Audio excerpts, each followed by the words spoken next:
Shalom Aleichem and welcome to my new video. Today we are talking about a very interesting topic called energy vampires.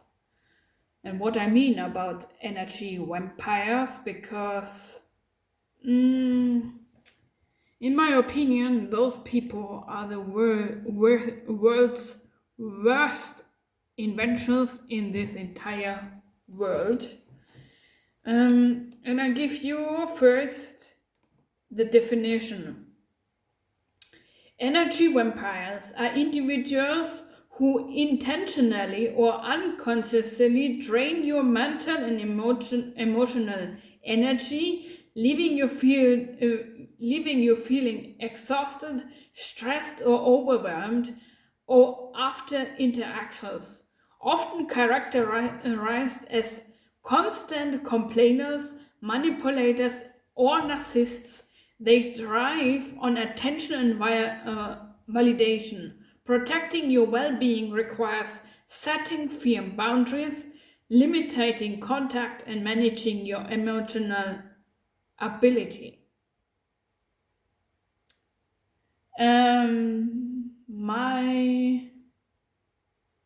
In my world,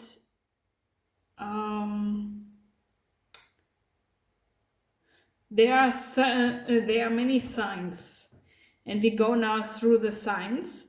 Signs of an energy vampire: constant negativity. They focus heavily on problems, drama, and complaining. Oh, this is what I hate so much.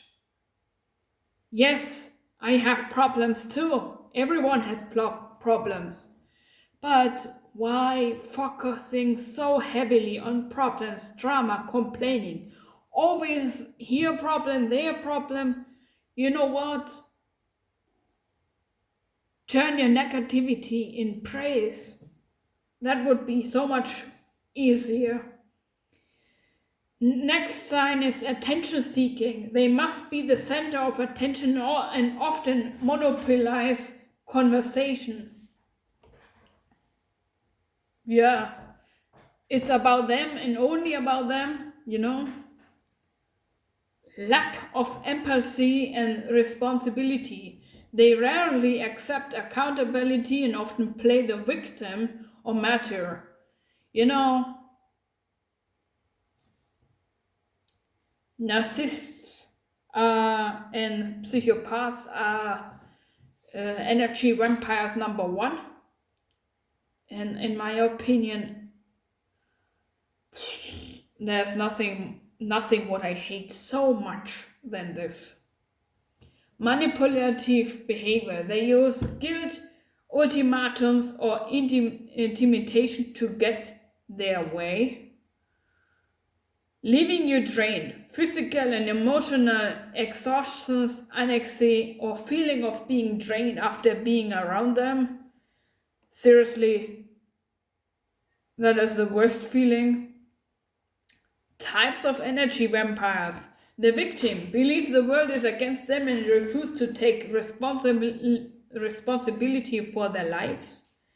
The narcissists, self-centered, require constant admiration and validation. The criticizes, belittles, or judges others to feel better about themselves. The drama magnet, constant, surrounded by crisis and chaos. And how to protect yourself.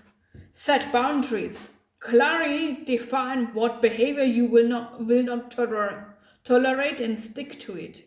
Limit exposure. Reduce the time you spend with these individuals. Practice detachment. Avoid becoming emotionally invested in their crisis or negative emotions. Use the gray rock method. Become uninterested or unresponsive to the drama to stop feeding their need for attention.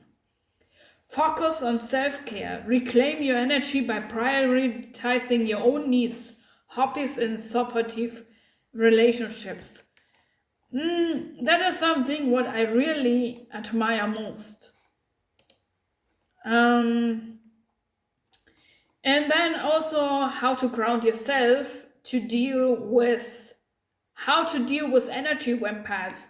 Ground yourself so that you don't get swayed by the negativity. Shield yourself. Create an energy bubble that protects you from them. Hang out in groups of 3 or more. This way, the interactions will not be as draining. Provide a listening ear. Sometimes what they need is a listening ear, nothing more. Extend a helping hand. The negativity may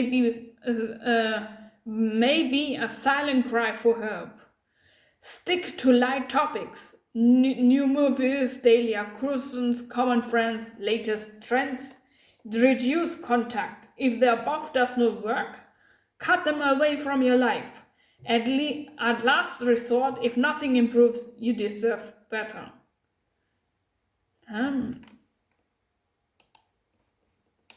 Because seriously, in my opinion, those people are the worst creatures in this entire life.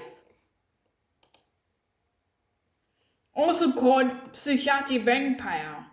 The psychotic vampire is also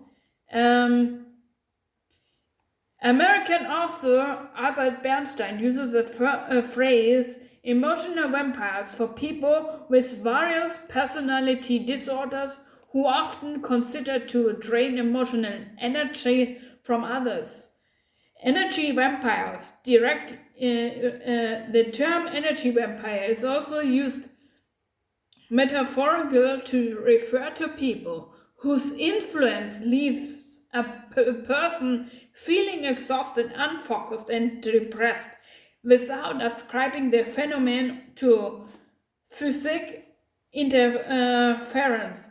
John Fortune wrote a psychic parasitism in relation to vampirism as early as 1930 in her book Physical Self-Defense. Fortune considered physical vampirism a combination of psychic and psychological pathology and distinguished between what she considered to be true psychic vampirism and mental conditions that produce similar symptoms.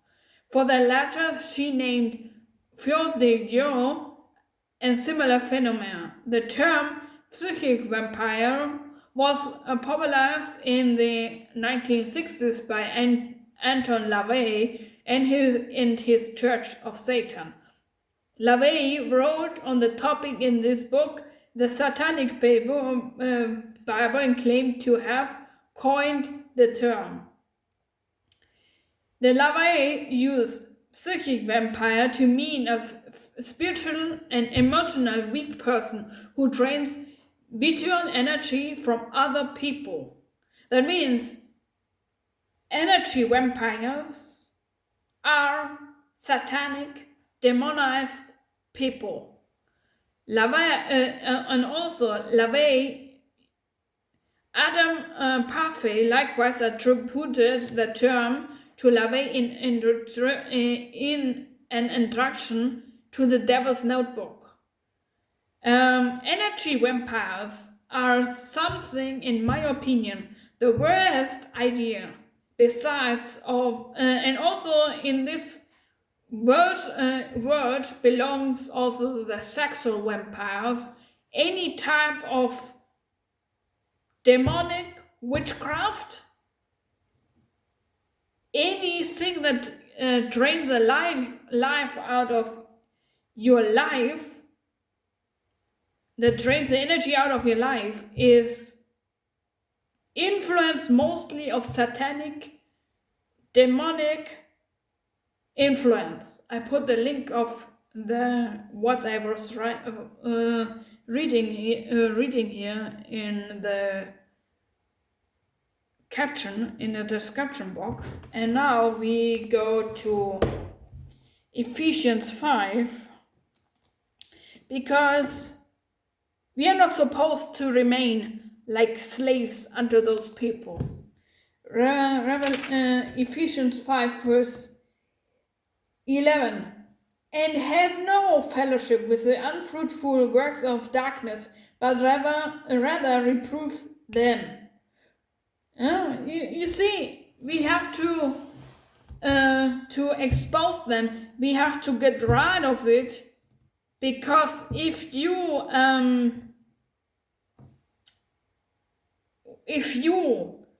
remain in this, surrounded by those people, you get trained and you get stuck in your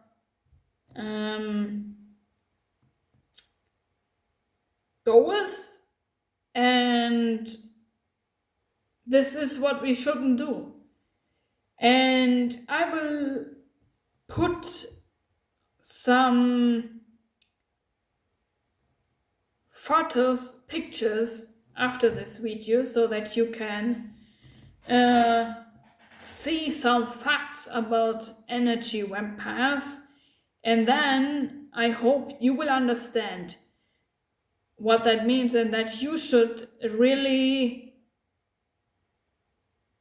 be very careful about what type of people you are keeping in your life.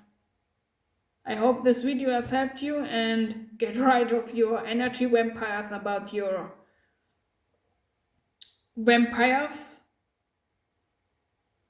and attract people that benefits you and are not influenced by the pit of hell. Shalom.